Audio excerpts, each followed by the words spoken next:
오늘 우리에게 주신 하나님 말씀은 신약성경 디모데후서 1장 9절에서 14절 말씀입니다.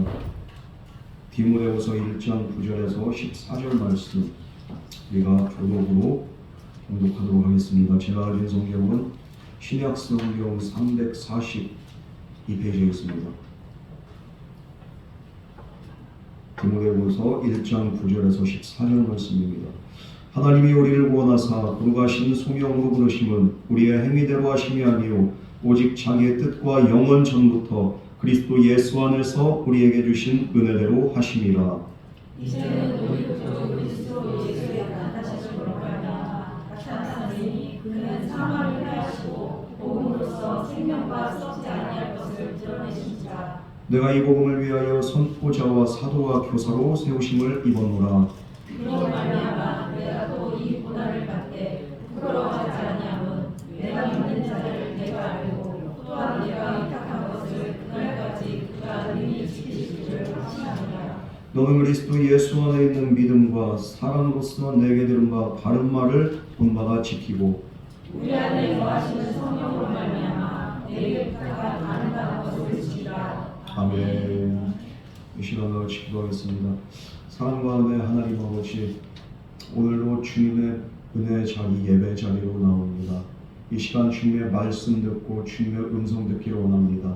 우리의 강팍한 심령 주님께서 변화시켜 주시사 나에게 들려진 말씀 하나님 지금 내게 주신 말씀으로 깨달아지게 하시고 그 말씀 받들고 온전히 실천할 수 있는 온전한 은혜와 믿음으로 하여 주시옵소서.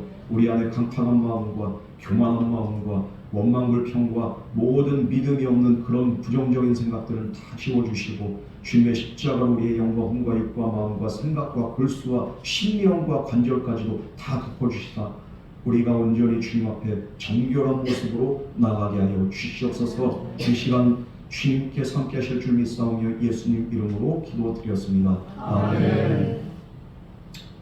오늘은 구원의 신비에 대해서 우리가 함께 이렇게 은혜를 나누고자 합니다.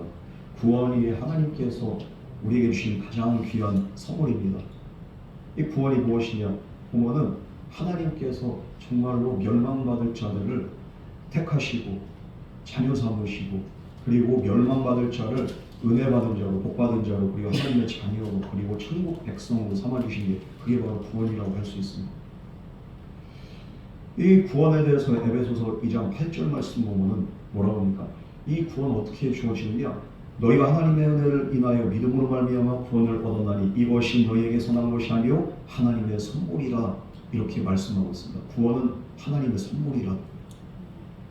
그러므로 구원은 하나님의 선물이기 때문에 사람의 행위나 사람의 노력으로 우리가 받을 수 있고 성취할 수 있는 게 아닙니다. 하나님의 은혜로 말미암은 것이지 그것이 또한 그 구원의 신비인 거죠.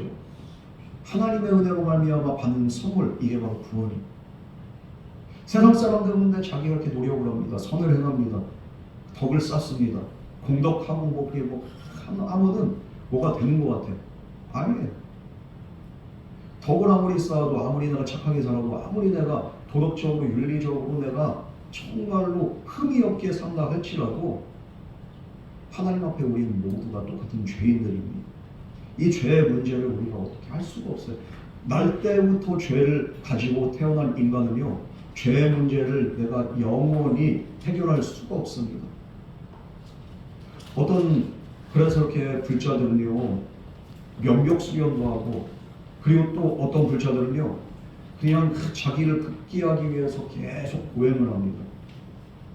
그러나 고행을 한다고 하지만 결국에는 인간의 본성이 나오게 되어 있어요. 그렇게 우리 목회자들보다 어떻게 보면 이렇게 그냥 이 스님들이 더 그냥 이렇게 불자들이 고행이나 이런 걸 이렇게 자기 이렇게 극복하는 것들, 극기 이런 걸 이렇게 얼마나 더 이렇게 심하게 합니까?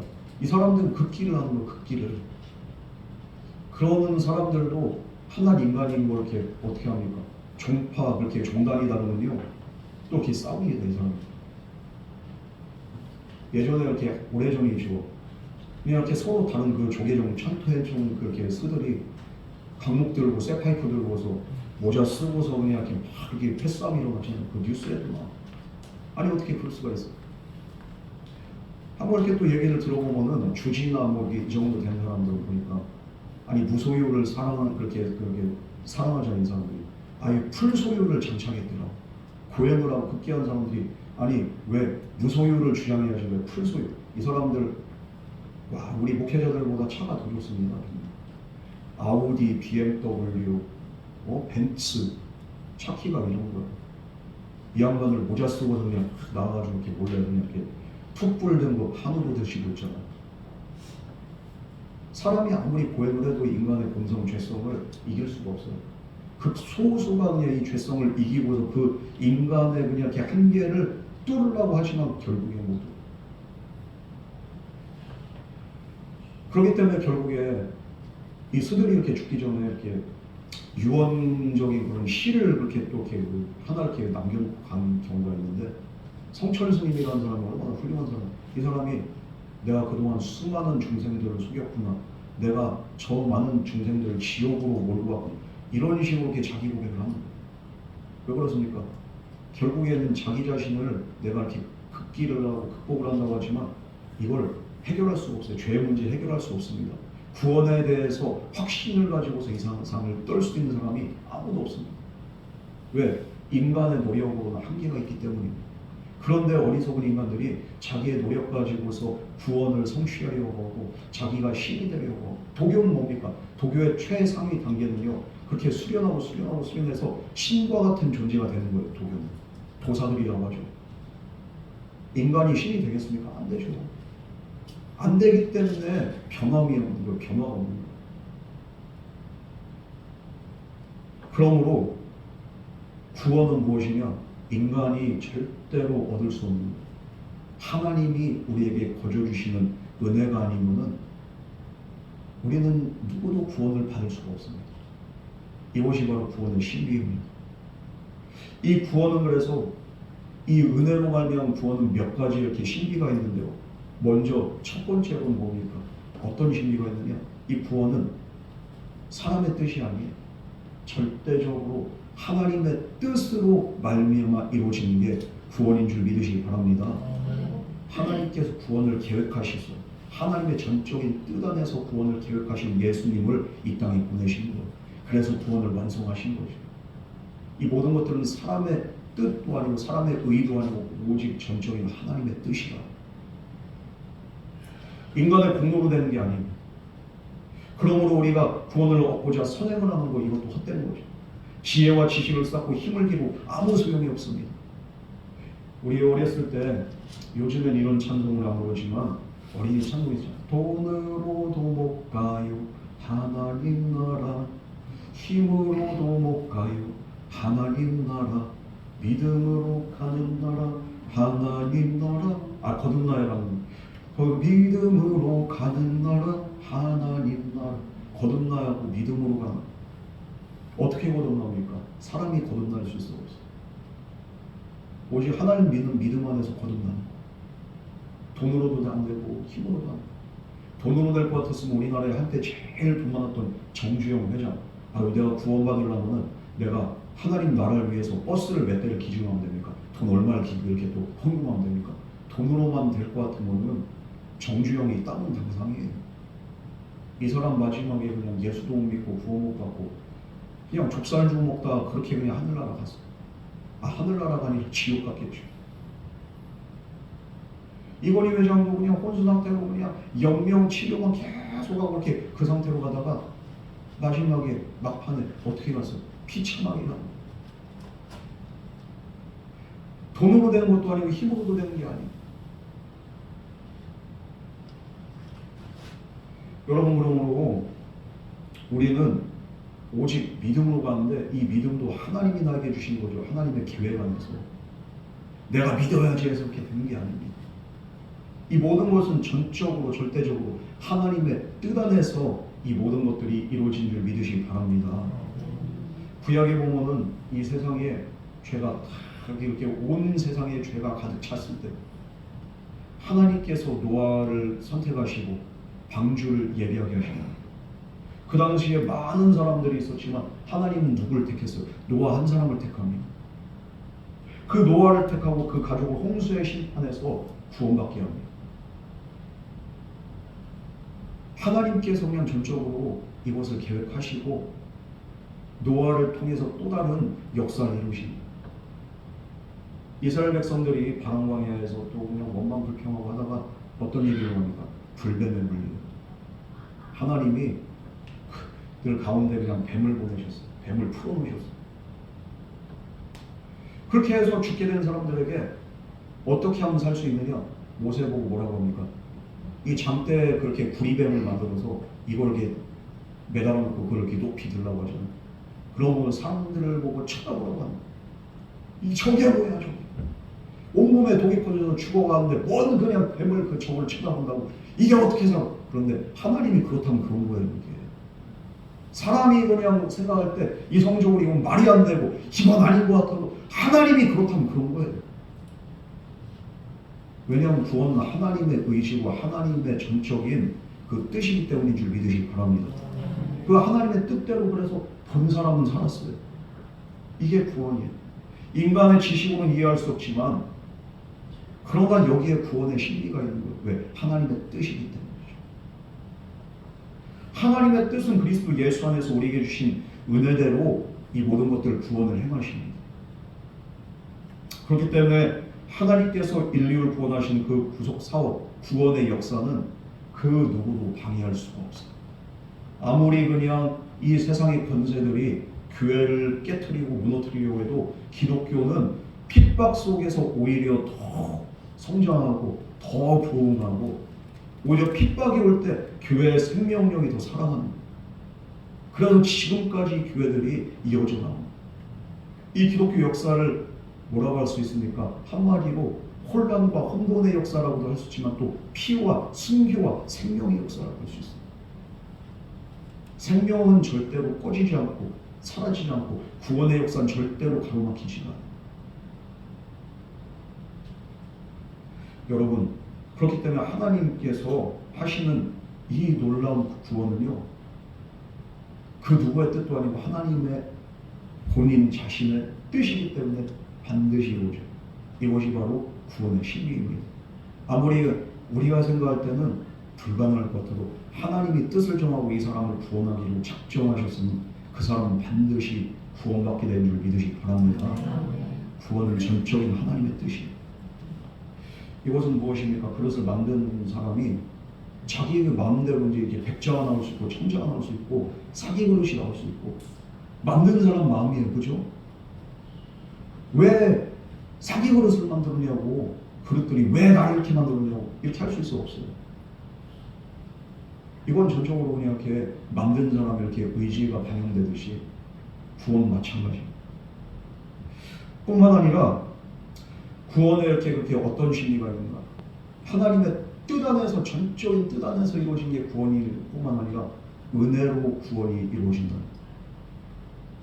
은혜는 무엇입니까? 자격이 없는 자에게 그냥 거저 주어진 게 그게 바로 은혜입니다. 우리 자녀들은요, 본인들이 사랑받을 자격이 있다고 이렇게 믿는 사람, 깨닫는 사람이 얼마나 됩니까? 그냥 당연하다고 생각하죠. 그런데 이것을 이렇게 감사하게 생각한 사람들은 어떤 사람들이 부모의 은혜에 감사한 걸 좀 철이 들었거나 아니면은 친자식이 아니거나, 친자식이 아니고 입양을 했어요. 좀 어느 정도 이렇게 커서 그럼 눈치를 봐요. 애들이 눈치를 보면서 사랑받기 위해서, 사랑받을 자격을 그렇게 갖기 위해서 열심히 공부도 하고 말도 잘 듣고 눈치가 보이니까 얘네들은 어떻게 해야지 이렇게 사랑받을까 이걸 고민을 한단 말이에요. 그런 자격을 갖추려고. 그런데 일반 자식들은 어떡합니까? 날 때부터, 친자식은 날 때부터 엄마 아빠가 그냥 잠 못 자면서 기저귀를 갈아주고 씻겨주고 먹여주고 재워주고 이 당연한 환경 속에서 이렇게 자랐기 때문에 얘네들은 은혜가 뭔지를 몰라. 그런데도 계속적으로 그냥 은혜가 뭔지도 모르면서 얘네들은 또 말도 안 들어. 속만 세게. 사춘기가 하고는 더 속색이고 지 혼자만의 그냥 세계에 빠진 들. 그런데도 얘네들이 그냥 이렇게 자라는 짓에 따라서 이렇게 그 사랑을 받는다면은 그게 자격이 있어서 이렇게 사랑을 받는 거겠죠. 그런데 부모들은 어떻습니까? 내 새끼가 범죄자라도 그래도 사랑해. 사랑받을 만한 자격이 없는데도 불구하고 여전히 사랑해주고 여전히 관심해주고 여전히 기도해줘요. 왜 그렇습니까? 이게 바로 은혜예요. 자격 없는데 거저받는 거예요. 하나님의 은혜도 마찬가지예요. 하나님의 구원도 마찬가지예요. 내가 자격이 있어가지고 구원받는 게 아니잖아요. 날 때부터 우리는 죄인입니다. 이 죄를 갖고 태어났고 죄 속에서 자랐고 죄 안에서 우리가 먹고 살고 그냥 호흡하고 숨쉬고 사는 거예요. 그런 저와 여러분의 삶 가운데 어떤 아름다운 열매가 맺혀지겠습니까? 아무것도 없어요. 맺혀진 것은 죄의 열매밖에 없습니다. 그럼에도 불구하고 하나님이 우리를 사랑하셨다는, 이게 바로 은혜예요. 이 은혜는 언제부터 있었느냐? 창세 전부터 그리스도 안에서 우리를 위해서 예정되고 선택된 그런 은혜가 있어요. 내가 나기 전부터, 내가 이 세상에 존재하기 전부터 우리를 있는 것처럼 보셨고, 우리를 있는 것처럼 우리의 이름을 먼저 아시고 부르셨던 그분이 바로 하나님이고 나의 주, 나의 하나님 예수 그리스도예요. 이 은혜는 창세 전부터 나의 자유의지에 의해서 결정된 것도 아니고 나의 노력에 의해서 결정된 게 아니고 하나님이 그냥 은혜 주기로 작정하는 거예요. 그리고서 무조건적으로 우리를 사랑하신 줄 믿으시기 바랍니다. 그 사랑에 의해서 우리에게 구원이 주어진 거예요. 이스라엘 백성들은 자기들이 그냥 선민이라고 생각하고 은혜 받을 만한 자격 조건이 된다고 생각을 해요. 왜냐하면 난지 8일 만에 자기들은 할례를 받고, 그리고 또 그 자기들은 이렇게 또 그 김나지움이란 그렇게 시스템에서 어릴 때부터 말씀으로 그냥 다 자라나고, 이러니까 얼마나 그냥 이렇게 자기들이 하나님의 성민 같은 그렇게 또 자격을 갖췄다고 생각을 합니까? 그런데 처음부터 하나님이 그렇게 선택을 하셨습니까? 아니죠. 아무것도 아닐 때, 정말로 아무 자격이 없을 때 하나님은 아브라함을 택하신 거예요. 복주기 위해서. 이때 아브라함이 무슨 자격이 있었어요? 아무 자격이 없었어요. 그러나 하나님의 전적인 은혜로 아브라함을 선택하셨고 그 이후에 이스라엘이란 국가가 탄생하게 되는 거예요. 여러분, 오직 하나님의 절대적인 자유의지에 의해서 이 구원은 창세 전부터 계획됐다. 이게 바로 은혜인 줄 믿으시기 바랍니다. 두 번째로, 이 구원의 은혜는 무엇입니까? 은혜로 이렇게 구원을 받는데, 그럼 어떤 은혜가 바로 은혜냐? 예수 그리스도를 통한 속죄가 우리 가운데 이루어진 게 그게 바로 하나님의 은혜인 줄 믿으시기 바랍니다. 우리 스스로 속죄를 할 수 있어요, 없어요? 내 죄를 내가 없앨 수 있어요, 없어요? 내 죄를 지울 수 있어요, 없어요? 10년 전에 내가 잘못한 거 10년 지났다고 해서 내 죄가 지워집니까? 안 지워져요. 우리가 어렸을 때 엄마 아버지한테 그냥 말 안 듣고 엄마 아버지한테 그냥 모질게 말한 거 그 한마디 한마디, 엄마 아버지의 그 마음에 가슴에 빗을 꽂았던 거 시간이 지난다고 해가지고 그게 사라져요? 안 사라져요. 과거는 과거일 뿐 중요하지 않다고 하면, 현재가 중요하다면 그게 어떻게 보면 진짜 말이 안 되는 게, 그렇다고 해서 과거가 없어지냐고. 안 없어져. 예를 들어서 이렇게 요즘에는 그래도 이렇게 개방적인 이렇게 시대를 살지만, 옛날에 그 소방 맞거나 이런 이렇게 그 사람들이 왜 그렇습니까? 남자들이고 남편들이 아내의 그 과거를 알면 그냥 확 쫓아내는 거예요. 지금 이렇게 결혼해가지고 이렇게 가정 잘 이루고 잘 살고 있는데, 알고 봤더니 결혼하기 전에 말이요, 그냥 남자를 몇 명을 만났고 어쩌고. 그걸 남편이 알았어. 과거를 알았어. 열이 받는 거예요. 아니 지금 이렇게 애 낳고 잘 살고 있는데 굳이 과거를. 그런데 이제 술 먹을 때마다 이렇게 열받아. 에이 과거에 그러면서 확 이러면서. 이게 왜 그렇습니까? 생각나면 이렇게 또 열불나는 거예요. 요즘에 그렇게 하면 진짜 촌스럽다고 하죠. 왜냐하면 시대가 그만큼 막. 근데 옛날에는 그렇게 해서 이렇게 소방마저도 할 말이 없는 시대가 있었어. 그 시대에 살던 사람들 진짜 이렇게 억울하죠. 아이고 과거에 아주 어우동이었구만. 그런데 그 사람이 그때는 그렇지만 지금 그래도 그렇게 안 그러죠. 그런데 과거를 지울 수가 없어. 죄인들도 마찬가지고 전과자들도 마찬가지고. 지금 내가 깨끗하게 살고 있지만 전과 기록이 지워집니까? 안 지워져. 빨간 줄 쳐진 건 지워지지가 않아. 그런데 지금 이 사람은 진짜 개과천선을 했어요. 하지만 과거에 있었던 일들이 다 지워집니까? 안 지워져. 그것을 과거를 아는 사람들은 또 색안경을 끼고서 그 사람을 쳐다봅니다. 왜? 과거에 했던 잘못들이 그렇다고 해가지고 이렇게 없어지는 건 아니니까. 그런데 예수 그리스도를 통한 속죄의 은혜는 무엇입니까? 예수를 믿는 사람들이 세상 사람들은 과거를 안 잊어버리고 기억한다 할지라도 하나님은 과거가 어떨지, 이 사람이 살인자가 됐든, 이 사람이 도둑놈이 됐든, 이 사람이 정말 사기꾼이었든, 이 사람이 정말 창녀였든 상관이 없어.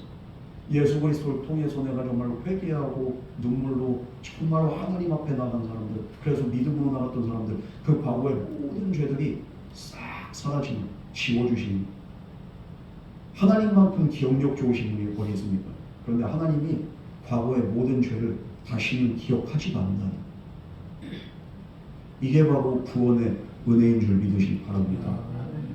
그러므로 로마서 16장 25절에서 26절 말씀 보면 나의 복음과 예수 그리스도를 전파함은 영세전부터 감추었다가 이제는 나타나신 바 되었으며 영원하신 하나님의 명을 쫓아 선지자들의 글로 말미암아 모든 민족에 믿어 순종하게 하시려고 알게 하신 바 그 비밀의 계시를 쫓아낸 것이 예수 그리스도의 비밀의 계시가 바로 어떤 겁니까? 예수를 믿으면 모든 죄가 사해진다.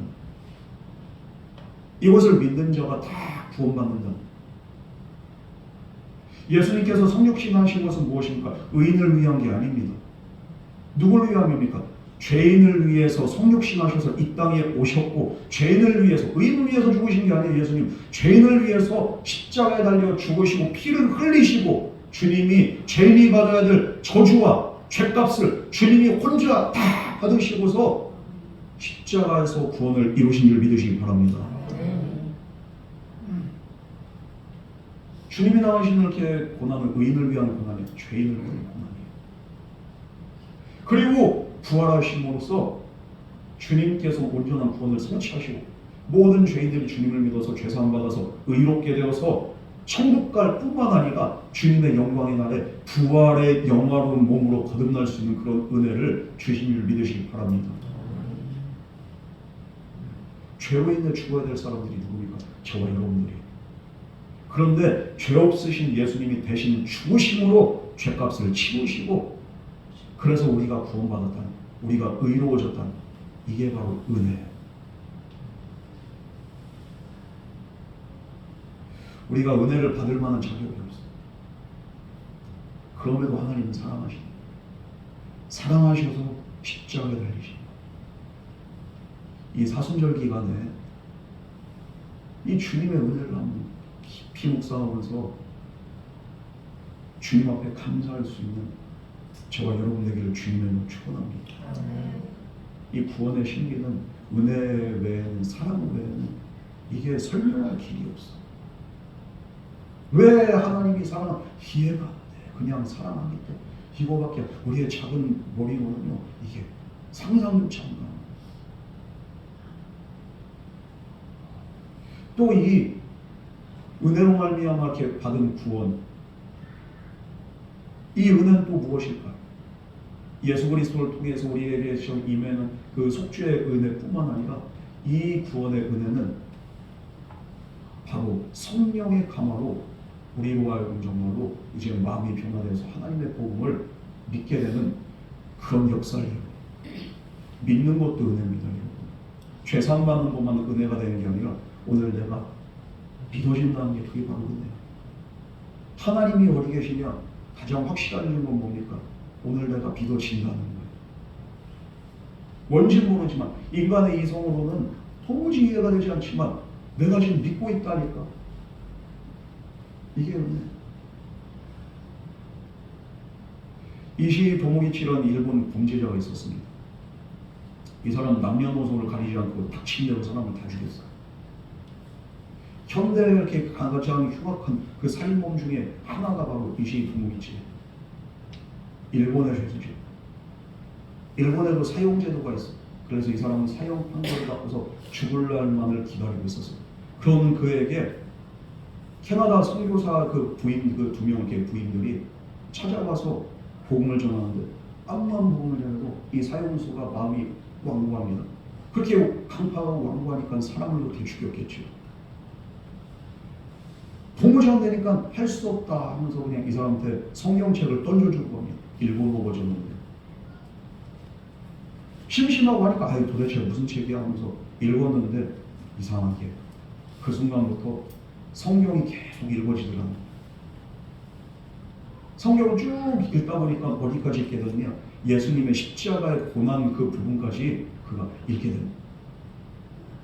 근데 예수님이 마지막에 돌아가시면서 하신 말씀이 딱 그 구절이 그에게 꽂히는 거예요. 아버지, 저들의 죄를 사하소서. 저들은 자기들이 하고 있는 일을 알지 못하나이다. 이 구절이 딱 읽는 순간에 이 사람의 그 말로는 그래요. 이게 진짜 5인치짜리 그냥 예수님이 박힌 그 못이 그래도 한 5인치 정도 되는 그렇게 대못이잖아요. 5인치 된 대못이 내 심장 가슴팍에 팍 찌른 것 같아요. 이 구절을 읽는 순간에 그러면서 뭔가가 그게 마음이 그냥 확 뭔가가 이렇게 그냥 뚝 끊어진 것 같아요. 깨진 것 같아요. 이게 얼마나 아픈지 그냥 이렇게 가슴이 그 구절을 읽고 나는데 뭔가 못이 그냥 대못이 나한테 박히는 것 같아요. 설명할 길이 없는 거예요. 이게 과연 무엇일까? 지금 생각해도 이게 예수님의 사랑인지 뭔지 알 수 없지만 그러나 단지 알 수 있는 것은 무엇인가? 내가 믿었다는 것. 그리고 굳어져 버린 내 마음이 변화되었다는 것이다. 그 사람이 이렇게 간증을 하는 거예요. 이 흉악한 살인범을 변화시킨 게 뭡니까? 하나님의 말씀이 갑자기 자기에게 그냥 정말로 비수보다도 더 강력한 그냥 이렇게 말씀의 검과 같이 자기의 가슴을 찌르는데 그 순간 믿게 됐다는 거예요. 그러면서 그냥 눈물이 흘러나오면서 그냥 하염없이 오면서 그 순간 예수님을 믿게 됩니다. 후에 이 사람이 이제 사형을 이렇게 당하는 그날에 어떤 일이 극악무도한 사형수기 때문에 죽으러 가기 전에도 사형당하기 전에도 이 사람의 얼굴이 그냥 진짜 험악할 줄 알았어요. 그런데 이 사람의 얼굴 봤는데 간수가 마치 어떻게 합니까? 해와 같이 빛나는 그런 얼굴로 그런 미소로 마지막을 향해서 이렇게 죽음의 자리로 가고 있다. 왜 마지막 순간에 그 얼굴이 해와 같이 빛났을까요? 그 안에 믿음이, 그 안에 정말 구원의 은혜가 임했기 때문인 줄 믿으시기 바랍니다.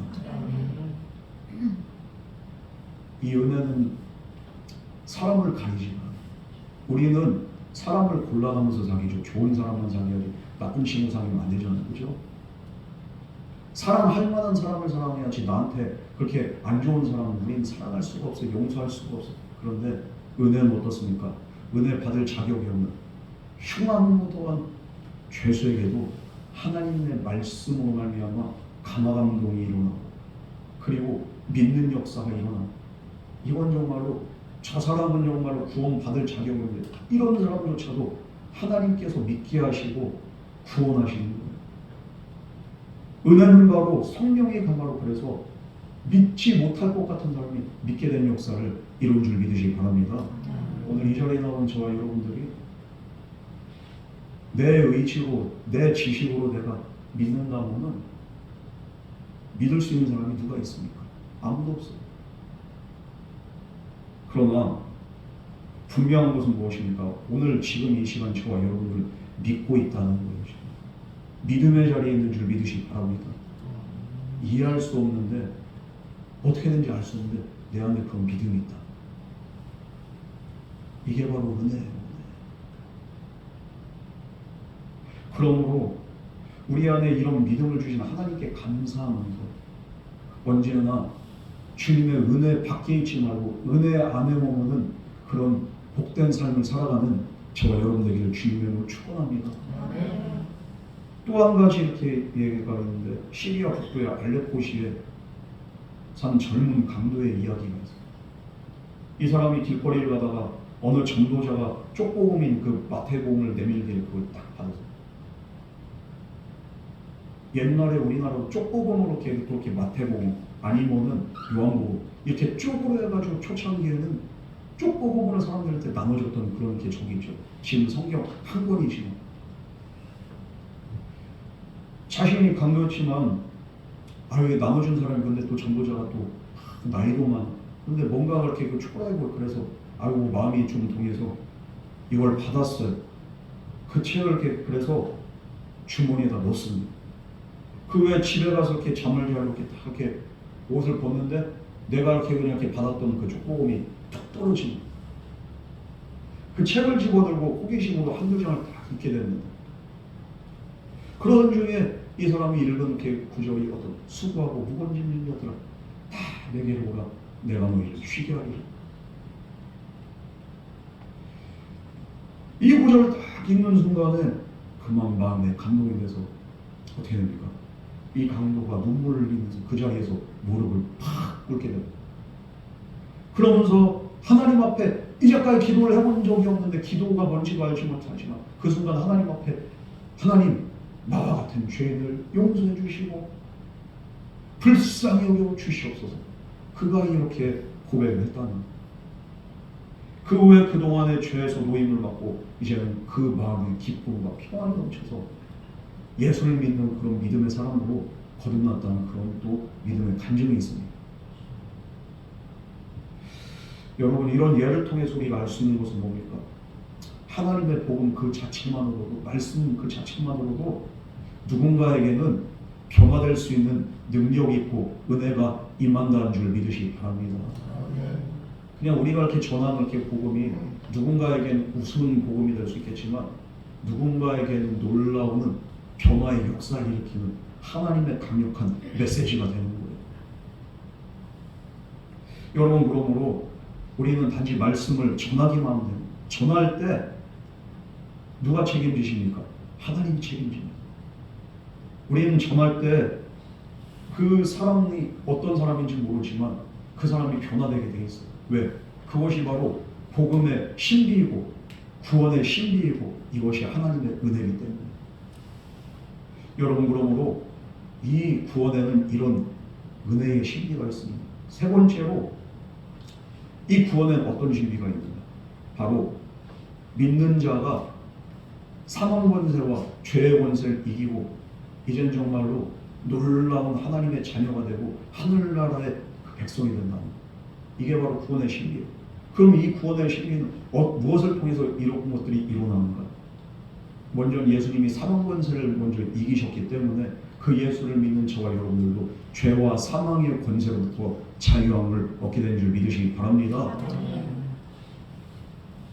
성도의 구원이라는 건 무엇입니까?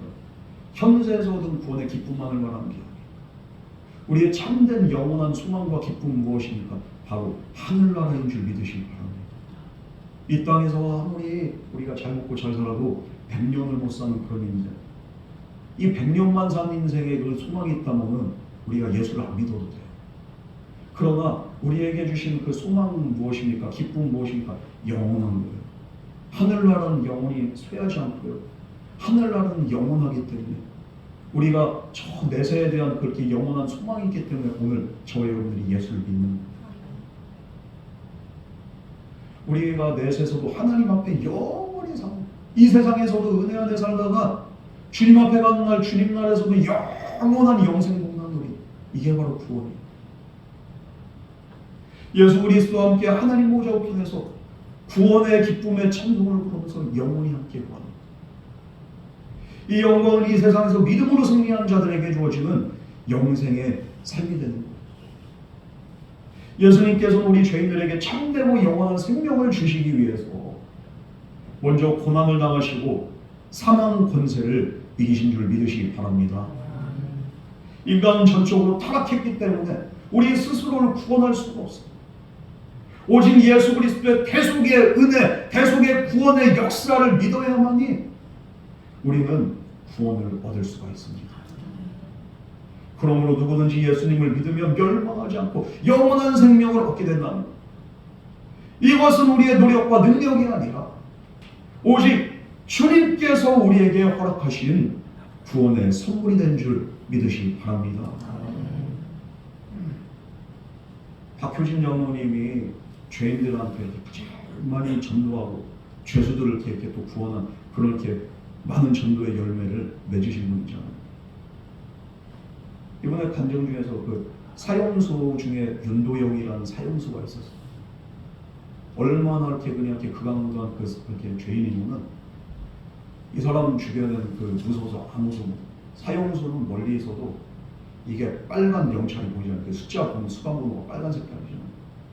멀리 있어도 존재감이 장난. 이 사람들 지나면 피냄새가 그냥 진동한다. 아무도 그렇게 다가지 못한 이 윤도영이란 사형수한테 하나님이 그냥 이렇게 복음을 전하라는 그 감동이 그냥 보니까 본인은 원치 않지만 그 사람한테 가서 복음을 전하는데 이 사람이 듣습니까?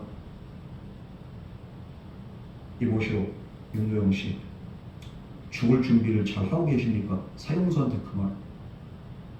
누가 그 얘기를 듣고서 기분 좋아할 사형수가 누가 있습니까? 어차피 언제 죽을지 모르는데 항상 불안한데 죽을 준비를 잘 하고 계시오. 네, 사실은 저도 마찬가지입니다. 언제 죽을지 모르는 사람입니다. 당신은 드러난 죄인이고 난 드러나지 않은 죄인일 뿐이지 우리 인간 누구나 다 죽을 날을 기다리는 존재입니다. 그렇기 때문에 우리는 죽을 준비를 잘해야 돼요. 죽을 준비를 잘하기 위해서 우리가 어떻게 해야 됩니까? 예수를 믿어야 됩니다. 콧방이를 얻기는. 그래서 그냥 그날 첫 번째는 그냥 간단하게 그냥 이렇게 격려하면서 가려고 하는데 갑자기 그냥 성령의 감동이 기도도 안 해주고 가요. 그래서 그냥 이렇게 형식적으로 기도를 하는데 자기가 온몸에 그냥 벌레가 기어들어가 이렇게 기어다니는 그런 느낌이에요. 쌀벌하고 섬뜩하고 이 사형수 손 붙잡고서 기도하고. 그런데 다음번에 또 이 사람을 만날 때 그때는 이 사람 위해서 기도를 하는데 성령님께서 강력하게 그런 감동을 주고 무릎 꿇고 기도해요. 그래서 이 사람을 이렇게 손을 붙잡고서 그 자리에서 무릎을 꿇은 거예요. 교도소 개장인데요. 그럼 그래도 죄수 앞에서 그래도 이렇게 참 이게 개장 정도 되는 사람이면은 죄수 앞에서 무릎을 꿇는다는 건 이거는 진짜 말이 안 되는. 그런데 이 사람 앞에 무릎을 딱 꿇는 손을 붙잡고 기도를 하는데 어느 순간 갑자기 눈물이 나와. 눈물이 그냥 뚝뚝뚝 떨어져서 이거를 그냥 계속 이렇게 붙잡고서 자기도 그냥 무슨 기도하는지 모르고 기도를 하는데 5분 정도 지났을까? 뭐가 이렇게 좀 이상하더래. 뭔가 이렇게 이 사람도 이렇게 떨리는 게 느껴져요. 눈을 떠서 보니 이 사람이 울음을 참고 있는 윤도영이라는 사형수. 울음을 참으면서 그냥 이거 그냥 끝까지 이렇게 안 터지려고 버티고 이 사람을 붙잡고서 계속 또 이렇게 간절하게 기도를 하다 보니까 어느 순간에 자기를 껴안고서 눈물을 터지면서 그냥 이게 오는 거예요.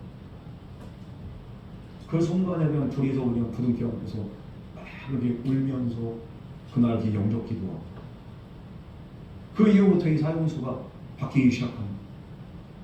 성경책을 항상 옆구리에 끼고 다니고 그러면서 그냥 성경을 보다가 창틀을 붙잡고도 시도 때도 없이 울고 이 사람. 결국에는 이 사람도 어떻게 됩니까? 사형위에 그렇게 언급하는 날이 오게 되죠.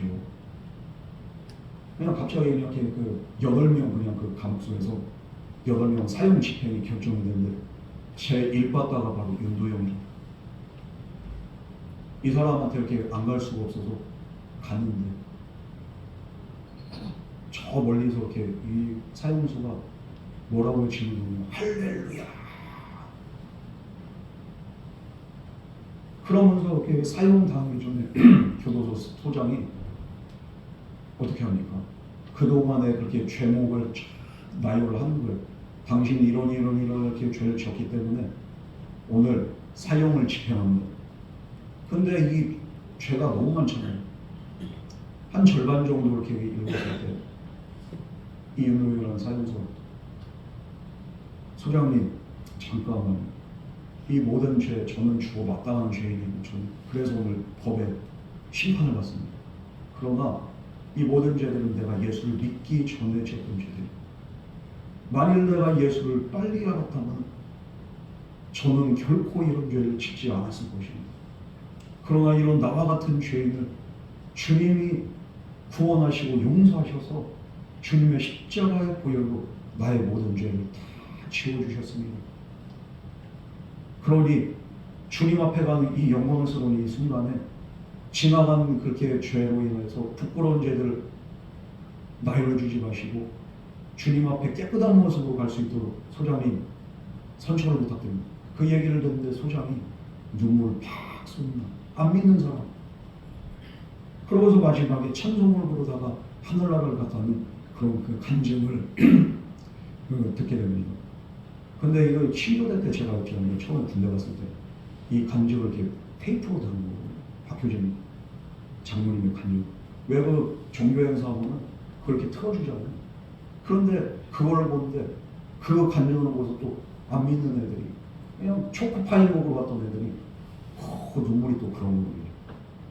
그러니까 그 목사님한테 목사님 진짜 있었던 일이에요. 이거 진짜 그 실제 있었던 일이라고. 그 얘기를 듣고도 감동받고 애들이 갑자기 예배하고 할 때도 이 자세가 달라집니다. 그러면서 이렇게 기도하고 한 번씩 이렇게 저희들이 부대가 이렇게 달라서 이렇게 각자 이렇게 그 갔다가 한 번 이렇게 밑으로 내려와서 페바에서 이렇게 교회 이렇게 다닐 때가 있는데 전방에는 이렇게 교회가 없잖아요. 전 꼭 이렇게 밑으로 내려오면 이렇게 교회 가는 있습니다. 간혹가다 그때 만났던 동기들을 보는 거예요. 근데 걔네들이 그냥 기도를 이렇게 잘. 어떻게 이렇게 얘네들이 이렇게 변했을까? 보면은 하나님의 복음이고 또 이렇게 간정이 있었지만 하나님의 말씀이 하나님의 복음이 이 사람들을 사망에서 정말로 생명으로 그리고 불신자에서 이제 믿는 자로 하나님의 은혜가 변화시키게 된 줄 믿으시기 바랍니다. 구원은 바로 예수 그리스도의 사망을 통해서 죽을 자가 된 생명으로 옮겨지는 그런 놀라운 역사 이루게 됩니다. 여러분, 예수님께서는 이 사망 권세를 이기셨기 때문에 우리에게 말씀하시길 너희가 세상에서 환난을 당하나 너희들 걱정하지 마, 안심하라, 담대해라. 내가 세상을 이겼느니라. 사망 권세를 이기셨기 때문에 너희는 이 사망 권세를 이긴 나를 믿는 믿음으로 너희들도 승리할 것을 내가 확신하기 때문에 너희들은 담대하라. 여러분, 그럼 우리 인류의 구원은 예수 그리스도의 성육신과 십자가의 죽음 그리고 그의 부활하심을 믿지 않고선 우리가 얻을 수가 없는 거예요. 예수님만이 우리에게 구속의 은총을 베푸신다는 이 사실, 우리가 믿는 자에겐 사형수가 됐든 어떤 죄인이 됐든 그 사람에게는 구원의 은혜가 임하게 된 줄 믿으시기 바랍니다. 뿐만 아니라 이 구원의 신비는 회복의 은혜를 우리에게 허락하는 거예요. 회복이라고 하는 건 원래대로 만들어 놓는 그 복원하는 게 그게 바로 회복이잖아요. 우리가 완악했지만, 우리가 어긋났지만, 우리가 깨졌지만 예수의 그 십자가의 복음을 믿음으로 말미암아 우리의 정말로 옛 하나님의 형상이 회복되고 하나님과의 관계가 회복되는 역사를 이룬 게 그게 바로 구원이에요. 원래대로 회복이 됩니다. 원래 우리 인간은 창조받을 때 하나님과 동행하며 하나님과 교제할 수 있도록 그리고 하나님과 같이 정말 완전한 모습으로 살아갈 수 있도록 우리가 창조를 받았습니다. 그러나 죄로 말미암아 이 모든 형상들이 태초의 형상들이 깨져버렸습니다. 이 깨져버린 형상을 우리가 예수 그리스도로 말미암아 복원이 되고 회복이 되는 이게 바로 구원의 은혜라는 거예요. 여러분, 우리는 원래대로 회복시킬 수가 없어요. 원상복구할 수 없습니다. 우리가 이렇게 깨진 걸 또 다시 이렇게 붙인다고 하지만 이게 원상태가 회복이 됩니까? 안 됩니다. 그러나 이 구원의 역사는요, 저와 여러분의 그 깨져버린 형상을 원상태로 원상복구를 하는 줄 믿으시기 바랍니다. 하나님은 그래서 우리가 아버지라고 부릅니다. 이 구원의 은총 속에는 우리를 하나님의 온전한 사랑으로 하나님의 영광과 하나님의 생명과 하나님의 사랑에 참여할 수 있는 새로운 정말로 언약이 갱신되는 그 은혜로 우리를 인도합니다. 새로운 관계가 성립되고 회복이 우리에게 주어진 이게 바로 구원입니다. 그러므로 구원을 우리는 신비라고 하는 놀라운 일이죠. 이 신비는 뭡니까? 밝혀지지 않은 비밀이. 그러나 이 비밀, 이 신비가 저와 여러분에게는 예수 그리스도를 통해서 말씀의 계시를 통해서 이미 밝혀진 줄 믿으시기 바랍니다. 요한복음 3장 16절 정말 하나님이 세상을 사랑하사 정말 독생자 예수 그리스도를 주셨는데 이는 저를 믿는 자마다 멸망하지 않고 영생을 얻게 하려 하시. 이게 구원의 신비예요. 오늘도 그 말씀대로 저와 여러분들이 주님을 믿고 하나님의 자녀된 권세를 누리게 된 줄 믿습니다. 그러므로 우리에게 선물로 주신 가장 큰 역사, 이 선물, 이게 바로 구원이라는 그 사실을 항상 기억하면서 이 구원의 신비를 오늘 깨달은 저와 여러분들 항상 이 사실을 명심하시기 바랍니다. 언제나 우리는 예수 안에 거해야 된다. 우리가 이미 구원받았기 때문에 이제는 구원받은 하나님의 자녀됐기 때문에 나는 이제는 예수의 은혜 안에 거하면서 이제는 다른 길로 가지 않고 하나님 말씀을 내가 딱 붙잡고 믿음 안에서 우리가 승리해야 될 줄 믿습니다. 믿음으로 승리할 수 있는, 그리고 언제나 주님의 말씀과 은혜 안에 거할 수 있는 그런 저와 여러분 되시기를 주님으로 축원합니다. 뿐만 아니라 이 은혜를 깨닫고 구원의 신비를 깨닫는 저와 여러분들이 이제 해야 되는 것들이 무엇입니까? 나만 깨닫고 되는 게 아니에요. 내 주변 사람들에게 이제 전해야 될 줄 믿습니다. 내 가족에게도 전하고요. 그리고 또 그들을 위해서 기도하고요. 그러다 보면 때가 되면 하나님께서 반드시 구원의 역사를 이루십니다. 오늘 말씀처럼 정말 박효진 장로님이 그 간증이 이건 말도 안 되는 사형수들, 남들로 다 피한 사형수조차도 하나님께 영광 돌리며 찬송 부르면서 하늘나라를 갔는데 우리 주변에 그 사형수보다는 그래도 덜할 거 아니에요. 그 사람들도 반드시 하나님께서 변화시키시고 구원의 길로 인도하실 줄 믿습니다. 오늘 우리가 아까 예배 전에 불렀던 찬양처럼 뭡니까? 보혈을 지나 하나님 품으로, 보혈을 지나 아버지 품으로 한 걸음씩 나아가게 하는 그 구원의 역사를 이루는 것은 예수의 보혈과 예수의 복음이 바로 저와 여러분들을 이 자리로 인도하셨듯이 또 우리 주변의 사람들을 반드시 하나님 품으로 인도하게 될 줄 믿습니다. 우리 이 시간 마치 기도하겠습니다. 사랑과 은혜의 하나님 아버지, 오늘도 주님의 보혈로, 주님의 복음으로, 주님의 구원의 은혜로 우리를 이 자리에 인도하셨고, 또한 우리가 이 세상 사는 동안 영원한 천국에 대한 소망 가지고 믿음으로 승리할 수 있는 은혜를 허락하신 줄 믿습니다. 언제나 우리가 주님의 은혜 안에 말씀 안에 거하며 이제는 주님만을 바라보고 우리에게 맡겨진 사명을 온전히 감당하며 살아갈 수 있도록 우리에게 온전한 은혜 허락하여 주시옵소서. 이 모든 말씀 거룩하신 예수님 이름으로 간절히 기도드렸습니다. 아멘.